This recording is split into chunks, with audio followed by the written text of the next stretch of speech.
որտեղ ամենալավ տեղը, որ կարող եք լինենք, այս վարկյանի այստեղն է, շաբաթը սկսելու Տերոջի շնորհքով իրեն օրհնություններով։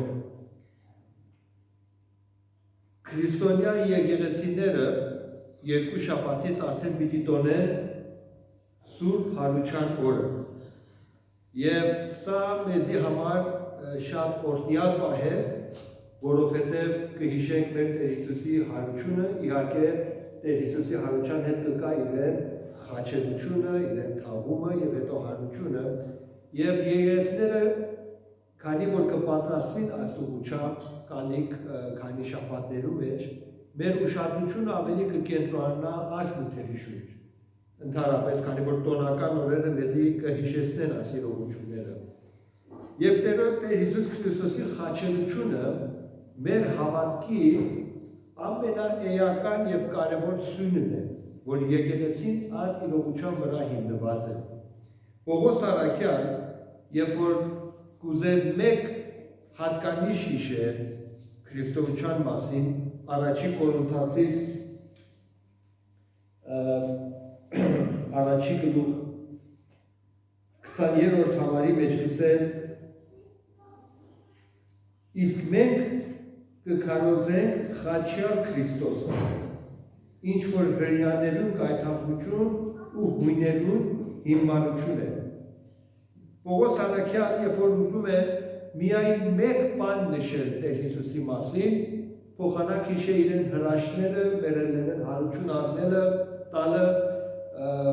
հազարավոր մարդուց կերակրելը երկու ձուկով, եթե կուզե մեկ բան հիշել կենտրոնացումը Տեր Հիսուսի խաչելության վրա, եւ ես կարծեմ, որ երեւի մուտքի խաչի տակ իրողությունը գրված է, որ մենք քարոզում ենք խաչյալ Քրիստոսը։ Ուրեմն Քրիստոսի խաչելությունը էական է եւ կարեւոր բան է, որ մենք պետք է անոր իմաստը լավ հասկանանք եւ ըմբռնենք, բայց նույն ժամանակ Առաքյալը ուրիշ իրողություն է հայտնում 18-րդ համարի մեջ ասում է քանզի խաչի քարոզությունը գործվածներուն հիմնարություն է, բայց մեզի փրկվածներուն Աստծո զորությունն է։ Ուրեմն խաչը կամ խաչվելու գաղափարը կամ խաչելությունը, Քրիստոսի խաչելությունը, գսեմ որ գործվածներուն, այսինքն անհավատներուն անիմաստ բան է, միտք չունի, հիմնարություն կերևի, որտեղ եթե մարդկային աշխով նայի խաչելությունը իրական էքո կուտասի, որովհետև մարդկային աշխով, որ նայի խաչելությունը իրականության մեջ Քրիստոսի խաչվիլը պարտություն էր, որտեղ կարողացին Քրիստոսի թշնամիները իրեն զրպարտեն, իրեն սխալ ձևով տանեն եւ Պիղատոսի առջև դատեն եւ հաղթեն եւ այս Հիսուսը խաչեն եւ իրենց մտքով հարցը վերջացնեն։ Ուրեմն մարդկային աշխովի բնային խաչելության անօգուտ եւ անիմաստ բան մներ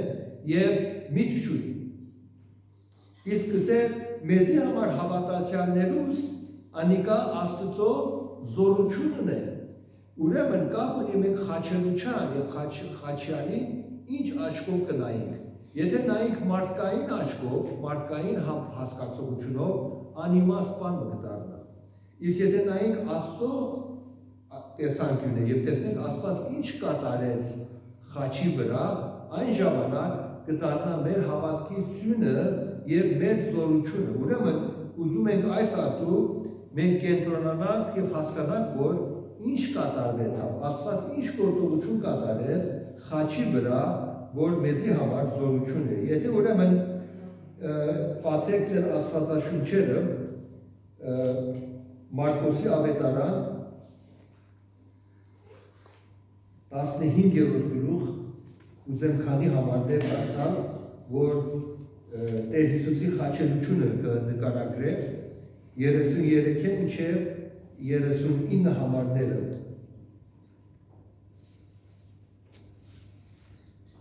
Ավետարանս ըստ Մարկոսի 15-33-ին Գսե 6-րդ ժամը, այսինքն կեսօրվա ժամ, որտեղ իմանում եք հրյաները ժամը սկսում էին առավոտվա ժամը 6-ին, ուրեմն 6-րդ ժամը դառնում է կեսօրվա ժամը 12-ը։ 6-րդ ժամը հասածին պես բոլոր երկրի վրա խավար եղավ մինչև 9-րդ ժամը, ուրեմն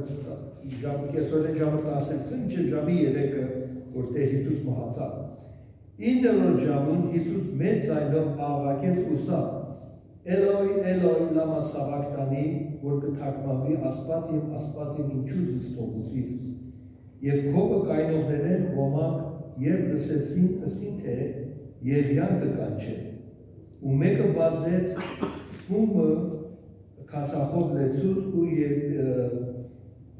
երեկիմը անցնելով տվավ անոր, որպեսի խմե ու ասավ. Թող դու տեսնեն, թե Երյան պիտի կա ատիկա բար իջեցնելու։ Հիսուս մեծ ձայնը հանեց ու հոգին տվավ։ Տաճարի վանակույրը երկունքի պատրվեցավ վերեն վար, հայրապետը, որ անոր դեմ կեցել էր, տեսնելով, որ այսպես աղաղակելով հոգին տվավ, ասավ. ատիկա արդարև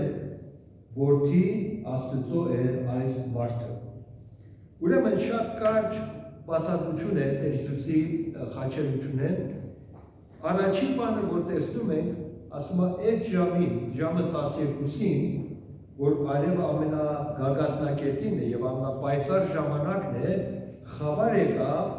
երկրի վրա։ Հիմա մենք չենք իմանում, որ խավարը այսինքն Աստծո խոսքը չի բացատրել, որ խավարը մենակ Իսրայելի վրա եկավ, թե բոլոր երկրակունը պատեց, բայց կարևոր չէ, դա երկրորդական հարց է։ Հարցը այն է, որ Աստված մի յուրահատուկ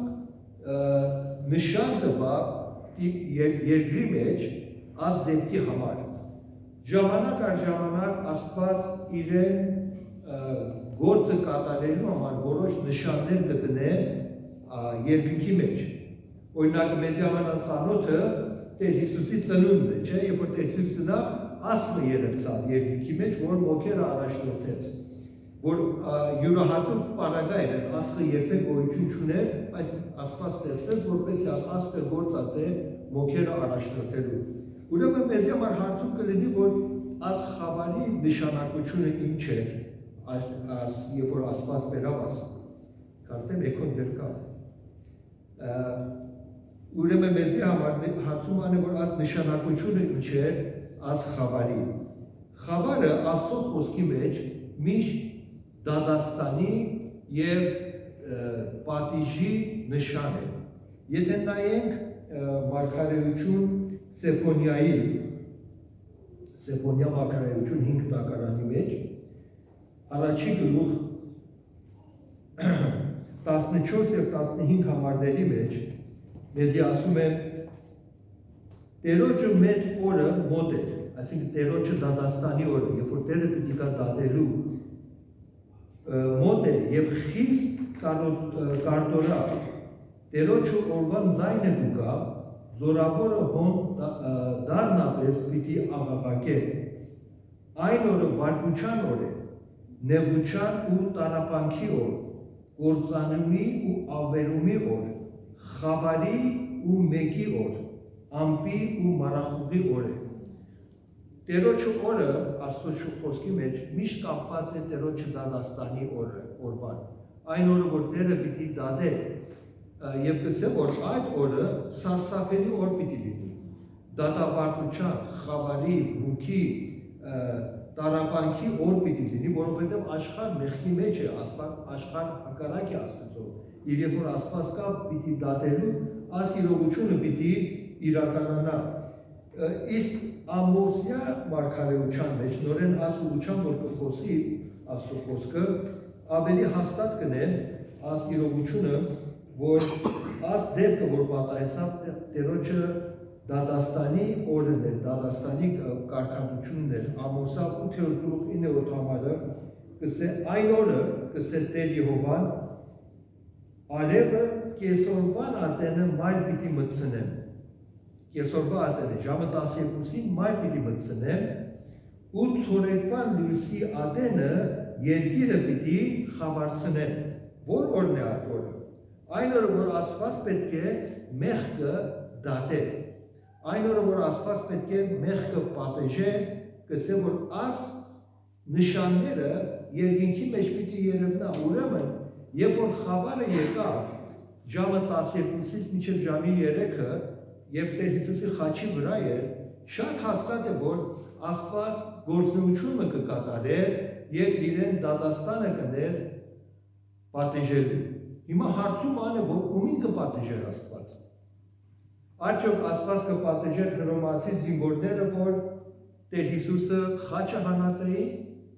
ոչ, անոնց պատիժը հետո պիտի կա։ Արդյոք Աստված կդատեր հրյաների եւ հրյաների առաջնորդներու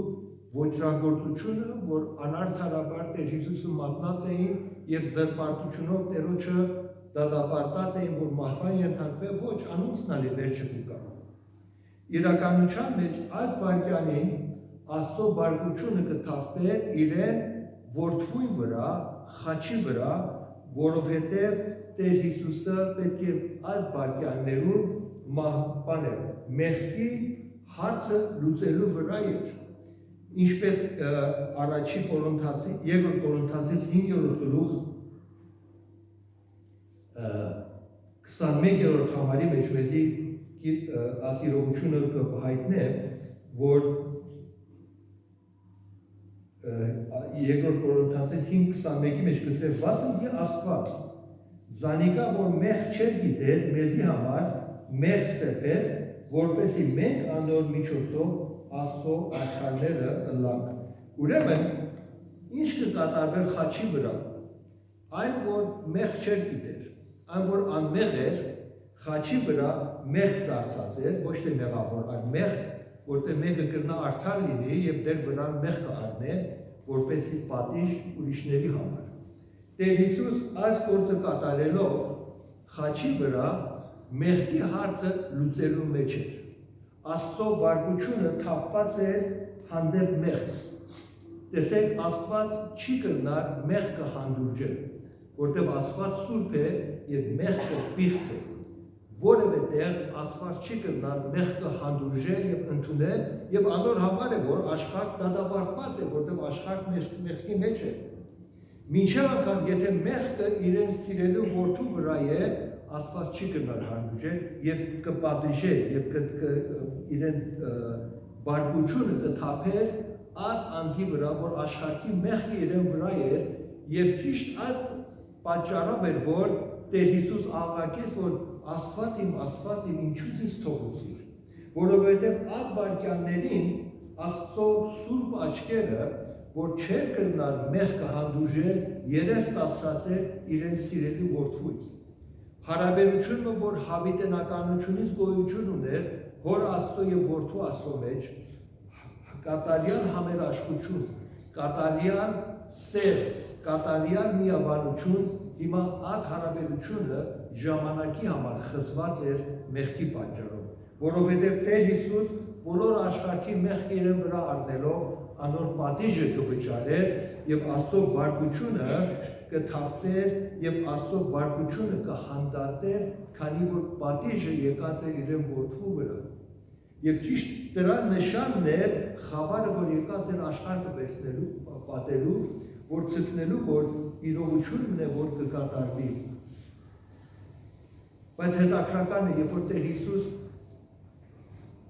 որ Աստծուն սա որ Աստվածի ինչու՞ց ես թողուցիր, ժողովուրդը ինչ մտածավ։ Փոխանակած իրողությունները հասկանա, մի անմիտ խորհուրդ եկավ իրենց, որ Եղիան կկանչեր։ Եղիան կկանչեր, որ ինչու՞ համար Եղիան կկանչեր, որտեղ ասես ծուրիկ-մուրիկ գաղափար ունեին, որ երբ որ Մեսիան կա, Եղիան ալ հետը պիտի գա, իր մեր առաջ պիտի գա ճամփան պատրաստելու, որ եկած է իհարկե, բայց նյութը չէ։ Բայց կսային, որ նայեք տեսնակ, որ հիմա Եղիան իրան պիտի ազատե, թե ոչ։ Եվ ճիշտ դրա համար քացախը տնին սպունգի վրա եւ տնին պերանին, որպեսի հանգարտ շուտ չմեռնի, որ երկարի պալը, որ տեսնանք Եղիան պիտի կա իրեն ազատե, թե ոչ։ Բայց ճիշտ այդ ժամանակ կկարդանք, որ Աստծո խոսքը ինչպես կարդացինք, Տեր Հիսուս հառանչեց եւ հոգին ավանդեց։ Ճիշտ ժամը 3-ին, ճիշտ այն ժամանակ, որ բոլոր գառնուկները, զատիկի գառնուկները կզոհվեին Երուսաղեմի մեջ, նույն ժամանակ Տեր Հիսուս հոգին ավանդեց։ Հիմա հարցումը ան է, որ Տեր Հիսուս երբ որ հառաչեց, ինչ ըսավ։ Եվ ինչ ըսավ, որ հետո հոգին ավանդեց։ Մարկոսի ավետարանիչը, քանի որ շատ կարճ ավետարան է, մեզի մանրամասնությունը չի տար, բայց Հովանու ավետարանի մեջ մենք կկարդանք նույն դեպքը եւ ոնց մեզի ավելի գաղափար պիտի տա, որ ինչ կատարվեցավ։ Հովանու 19-րդ գլուխ 30-րդ համարի մեջ նույն դեպքը, որ կարդում ենք, ասում է, ուստի Հիսուս երբ քացախը առավ, ըսավ, ամեն բան կատարվեցավ ու գլուխը ծռելով հոգին ավանդեց։ Ուրեմն այդ հառաչանքը, որ Մարկոս ավետարանի չգրած է, Հովանու ավետարանի մեջ կկարդանք, որ ինչ եղավ, ինչ էր հառաչանքը, ամեն բան կատարվեցավ։ Ինչը կատարվեցավ։ Մեղքի պատիժը լրացավ։ Տեր Հիսուս կատարյալորեն մեղքի վարձքը վճարեց եւ մարդոնց կատարյալորեն իրենց մեղքերեն ազատեց։ Տեսեք, մեղքը պետք է որ պատժվեր։ Կամ պատիժը պետք է մենք կրեինք, կամ պատիժը պետք է ուրիշ մեկը կրեր։ Եվ Տեր Հիսուս երբ որ ասավ ամեն բան կատարվեցավ, այսինքն մեղքի պատիժը կատարյալորեն մինչև վերջին կաթիլը վճարվեցավ եւ Աստծո բարգությունը հանդարտեցավ։ Եվ մեղքը կարելի է որ չեզիակ համարել, քանի որ Քրիստոս մեղքը իրեն վրա արած է եւ կատարյալորեն վճարած է թրաքինը։ Ուրիշ բան չկա, որ պակաս մնաց, որ մենք ազատենք մեր մեղքերը։ Եթե Աստծով մենք մոտենանք Քրիստոսով, երբ որ Աստված մեզի կնայե, մեզի կատարյալ կգնա մաքրված տեսնա, քանի որ այն պատիժը, որ մենք պետք է կրեինք, Քրիստոս խաչի վրա կրեց, եւ ճիշտ դրա համար է, որ Քրիստոս անմեղ գարը մեր տեղը զոհվեցավ եւ կարող էր ասել, որ կատարվեցավ։ Կատարյալորեն։ Բանը չմնաց տակը։ Մի բան չկա, որ մենք պետք ունենք ավելորդ անելու, որպեսզի մեղքի հարցը լուծենք, որտեղ Քրիստոս 100%-ով կատարյալորեն վճարեց։ Եվ ճիշտ դրա համար է, որ Հռոմեացիս 8-րդ գլուխ առաջի համարի մեջ Աստծո խոսքը մեզի գսե այլ դատապարտություն չկա անոնց, որ Հիսուս Քրիստոսի մեջ է։ Ինչու դատապարտություն չկա։ Քանի որ վճարված է, քանի որ հարցը փակված է, բանը չկա, որ մեզի դատապարտե։ Եվ ճիշտ այս իրողությունն է, որ Աստված կատարեց խաչի վրա։ Եվ անոր փաստը ինչ էր։ Առաքյալը գսե, որ ուղղակի հիմա մարդը հավետարանիչը մեզի մեր միտքը Գողգոթային կառնե եւ կտանե մեզի տաճարի մեջ։ Գսե տաճարի մեջ ինչ պատահեցավ, վարակույրը վերեն վար պատրվեցավ ճիշտ այդ վարքյանին, որ ածողը եղավ։ Տաճարի մեջ շատ վարակույրներ կային, բայց այս վարակույրը, որ Աստծո խոսքը կխոսի, այն վարակույրն է, որ սուրբ սրբոցը սրբարանեն կբաժներ։ Տաճարի մեջ շատ անկյուններ կային, շատ տարածքներ կային։ Մի տարածք կար, որ դուրսն էր, որ ոչ հրեաները, որ հավատացած էին Եհովային, միայն այնտեղ էին կարող մնալ, չէին կարող ավելի ներս գալ։ Հետո կար կիների մասը, հետո կար ժողովրդի մասը, հետո կար քահանաների մասը, հետո կար սրբ սրբոցը։ Ուրեմն սրբ սրբոցը այնտեղն էր, որ խորանն էր։ Եվ այնտեղ կար տապանակը, Աստծո տապանակը, կար 10 պատվիրանները, կար մանանայի գճուճը եւ Ահարոնի ճյուղը եւ Աստծո ներկայությունը այդտեղ էր, սրբոցի մեջ էր, բայց որևէ հրյա չէր կարող ներս մտնել, մինչև անգամ քահանաները չէին կարող ներս մտնել, քահանապետը միայն տարին մեկ անգամ կարող էր ներս մտնել քավության օրը եւ միջնորդեր բոլոր հրյա ժողովրդի համար։ Ուրեմն այդ վարակույրը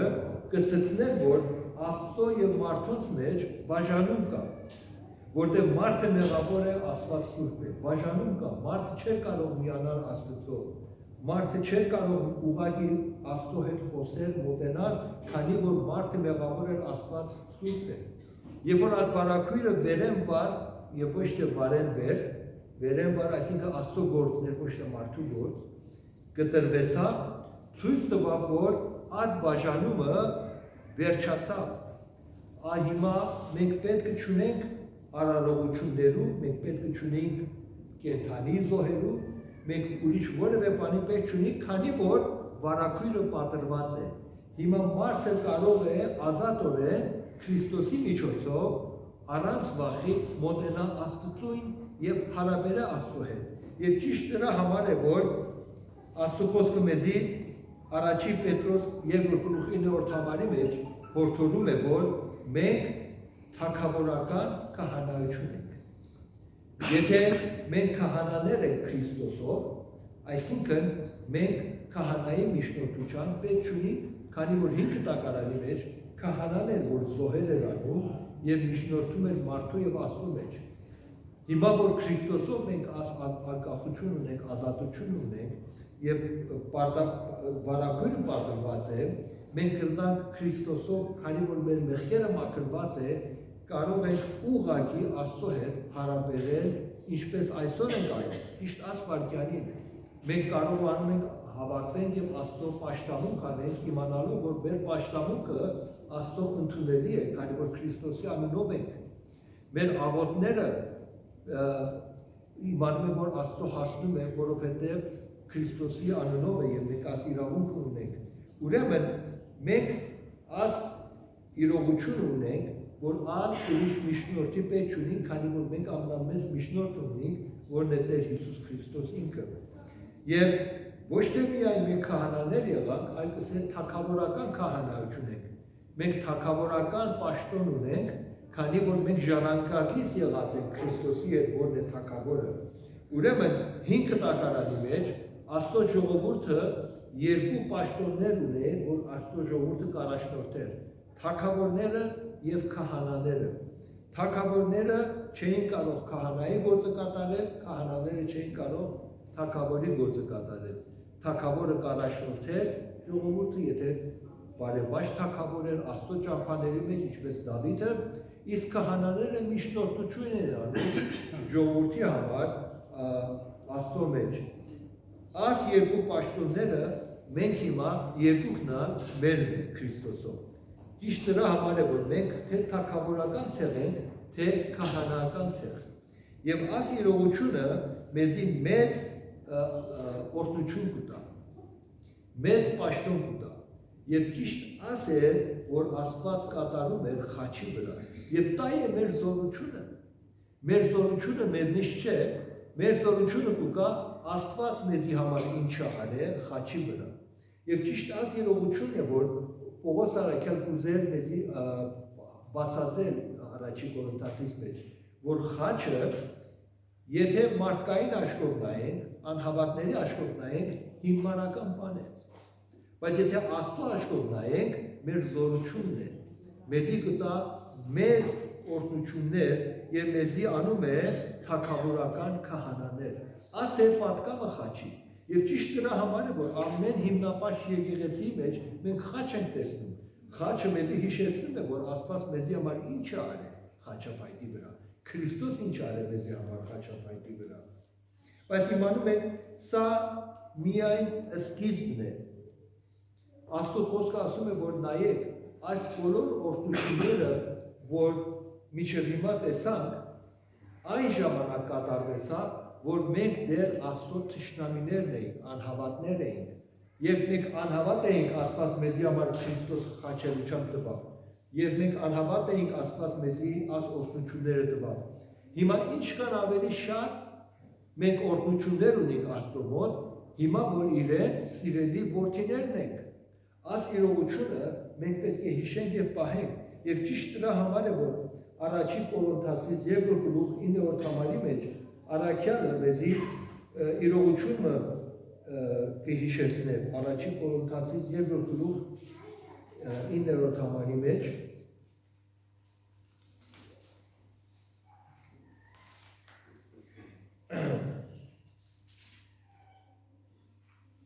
Հապա ինչպես գրված է այն բաները, որոնք աչք չէ տեսել ու ականջ չէ լսել, ու որոնք մարդուն սրտին չէին կել, Աստված զինք սիրողներուն պատրաստեց։ Հիմա Պողոս առաքյալ ազգներ, որ երրորդ երկինք համբարձած էր, եւ այնտեղ բաներ էր տեսել, օրհնություններ էր տեսել, եւ երբ որ ուզում է Աստծո օրհնությունները, որ երկինքի մեջ մեզի համար պահված է գրել, չի կարողանում մարդկային բարերով բացատրի մեզի։ Դա համար ասում է, որ Աստված մեծ բաներ ունի մեզի համար պատրաստած, որ մենք մեր միտքեն չի անցնում, մեր սրտի մեջ չի ընկած եւ մեկը միջևա չի լսել։ Այսինքն այն օրհնությունները, որ Աստված մեզի համար ունի հիմա որպես Տերոջը զավակներ, որ փրկություն ունի Քրիստոսով, այնչափ ճոխ ու մեծ է, որ մեր Պողոս առաքյալ եթե ուզեր միջև անգամ իրեն տեսածները մեզի բացատրել, մենք չի պիտի հասկանայինք, որտեղ մեր մարդկային միտքը սահմանափակ հասկացողություն ունի եւ Աստծո օրհնությունները այնչափ մեծ է, որ անկարելի է ներկա մեր հասկացողությունով մենք ըմբռնենք եւ հասկանանք Աստծո այն օրհնությունները, որ մեզի համար ունի պահված։ Եվ ճիշտ նրա համար է, որ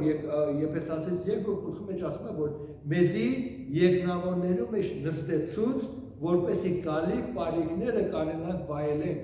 Այսինքն մենք մեր ներկա վիճակով, մեր ասահմանափակ հողեղեն մարմիններով երբեք չեն կարող ըմբռնել այն օրհնությունները, որ Աստված մեզի համար պահած ունի։ Բայց առաքյալը գծե որ կան։ Ուրեմն դրանով քաջալերվենք, դրանով հասկանանք եւ իմանանք նույն գաղափարը Հովանի ավետարանիչը առաքյալը առաջի Հովանու 3-րդ գլխի մեջ նույն գաղափարը այսպես ասում է տեսեք հայրը ինչպես սեր շնորհեց մեզի որպեսզի մենք Աստծո որդիներ կոչվենք Աստծո համար աշխարհը մեզի չի ճաշնա վասնզի զանիկա չճանցավ աշխարհի այգյուրով նայենք մենք ոչինչներ ենք ոչ թագավորական ենք, ոչ քահանական ենք, աշխարհը մեզի կտեսնա որպես տկար, ինքած, պատահած, անհասկացող մարդիկ։ Կարևոր չէ։ Սիրելիներ, հիմա մենք Աստծո որդիներ ենք եւ տակավին հայտնի չէ, թե ինչ պիտի ըլլանք։ Բայց գիտենք, թե երբ անիկա հայտնվի, անորպես պիտի ըլլանք, վասնզի զանիկա պիտի տեսնենք ինչպես որ է։ Մենք Աստծո որդիներ ենք, գիտենք, որ Աստծո որդիներ ենք, բայց չենք գիտեր մեզի ինչ կսպասե։ Աս է դժվարությունը, պատահած մենք, երբ որ ունայինք աշխարհի նեղությունների, տկարություններու կհուսահատենք, քանի որ կողնանք, որ մենք ով ենք։ Մենք Աստծո որդիներն ենք։ Աստված մեզի համար հիանալի օրհնություններ պահած է։ Աստված մեզի համար բաներ պահած է, որ աշխարհ չի կնար միջև անգամ խոսիլ մասին, չի կնար բացատրել, միայն ձևը, որ պիտի վայելենք անը, երբ որ իրեն ներկայության մեջ վայելենք այդ օրհնությունները եւ պիտի հիանանք, զարմանանք, որ մեզի նման մարդոնց համար Աստված ինչ օրհնություններ պահած է, որը բոլորը շնորհքով մեզ եկած է, ոչ մեկը մենք կարող ենք վաստակել, Աստված նվերի պես մեզի տվավ։ Բայց այս իրողությունը ան է, որ այս աշխարհի մեջ մենք պատահած կմոռնանք այդ իրողությունները, որովհետև աշխարհ մեզի չի հարգել, աշխարհ մեզի այդ կարողությունը չի տար, եւ մենք ալ չենք իմանում, որ ինչ կսպասե մեզի։ Պետք է հավատքով սպասենք, որ ինչ կբնադրվի։ Բայց հետո երրորդ համարը շատ կարևոր է, ասա ամեն ով որ այս հույսը անոր վրա ունի, ինքզին կմաքրե, ինչպես անիկա մաքուր է։ Ուրեմն մեկ բան մեզի կսպասվի։ Շատ բաներ չենք իմանում մեզի համար Աստված ինչ օրհնություններ ունի պատահած, չենք իմանում ինչպես պիտի լինի, բայց մեկ բան մեզի համար հայտնի է, որ մենք պետք է հիշենք, որ մենք ով ենք Քրիստոսով։ Մենք թագավորական քահանայություն ենք։ Եվ ով որ աստղույց ունի, ինձին կմաքրե, ինչպես անիկա մաքուր է։ Ուրեմն մեր վրա կմնա ապրել ըստ մեր կոչումի, որն է թագավորական քահանայություն, որն է անձեր, որ անարժանաբար Տերոջը ողորմությունը գտածենք, մարդիկ, որ Տերոջը շնորհքը արածենք, մարդիկ, որ Քրիստոս իրենց համար զոհվեցավ, տանջվեցավ, իրենց մեղքի բերը կրեց, որպեսզի մենք ազատագրվենք եւ ըլլանք Աստծո որդիներ։ Հիմա մեզի հարցում անը, որ ինչպես կյանք ապրել կվայելել այս աշխարհի մեջ։ Սուրբ պատվական, ինչպես ինքը սուրբ է։ Տերը մեծ օրհնություններ ըրացել է։ Տերը անբացատրելի օրհնություններով մեզի օրհնած է, որ երբեք արժանի չէինք։ Մեզի կսպասվի, որ անոր համեմատ կյանք ապրենք։ Տերը տա, որ այս իրողությունները մեր մտքի մեջ վար մնա, միշտ կմոտենանք Տերոջը խաչելուչան, միշտ կմոտենանք ամեն անգամ որ աստուրեն ներս կմտնանք, այդ գրությունը կարդացեք, մենք կքարոզենք խաչյալ Քրիստոսը։ Եվ ճիշտ ասե, որ մեզի կքաջալերե մաքուր կյանք ապրելու, օրհնյալ կյանք ապրելու, մինչև իրեն տեսնենք 30 եւ փառավորվե Տերը մեր կյանքերով։ Ամեն։